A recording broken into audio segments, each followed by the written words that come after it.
There. So I'm gonna tell you a little story today that I heard from. It was actually in a book by John Maxwell, and it's about a ceramic teacher.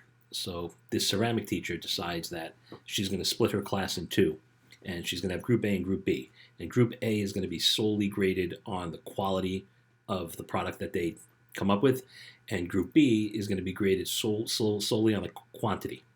So the semester goes by, and at the end of the semester, she brings in a big scale and she says, okay, what do we got?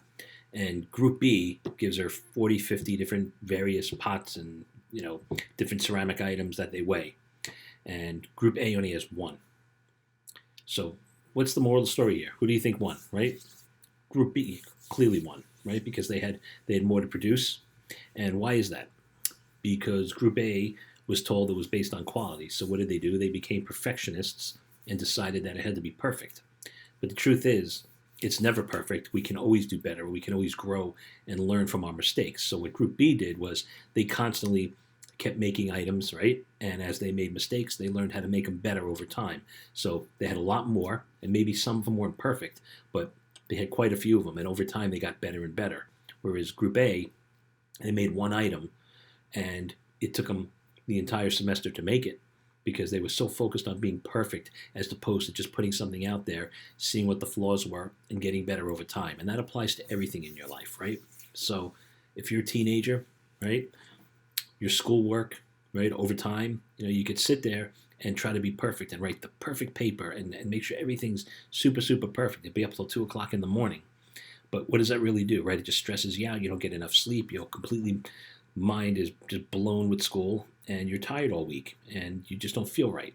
Or, you give your best effort and you be comfortable with what you have and you accept the fact that, hey, this might not be perfect, but I think it's pretty damn good. And whatever happens, I'm going to learn from it and I'm going to get better. It's like that with everything in life, right?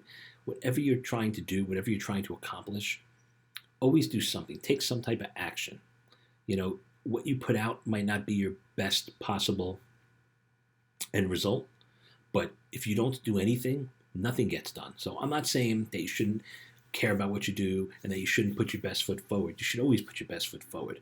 But sometimes we get, stymied or we get stuck with what we're doing and we don't want to put it out there because we don't feel it's perfect enough. But we wouldn't know if it's perfect until we have it out there for somebody to judge, right? But if it's pretty good, I think it's worth putting out there and seeing what happens. And whatever comes back to us, that's feedback. And we can take that feedback and we can learn from that feedback and we can become better. So, don't let analysis paralysis control you. When you're doing something, believe in yourself, do it as best you can, see what comes back, and learn and grow. And that's how life is. And we're constantly evolving and growing. I'm always constantly evolving and growing. I learn new things every day. And I take them and I try to apply them to make myself better. Just like these videos. If I sat here and had a production company with full on lighting and cameras and everything, not only would I not be being authentic, but, is that really what I want to do? No. I like to say what I have to say, and I watch what I say, and I try to learn for myself to be better next time. And that's what you should be doing with everything. Have an awesome day.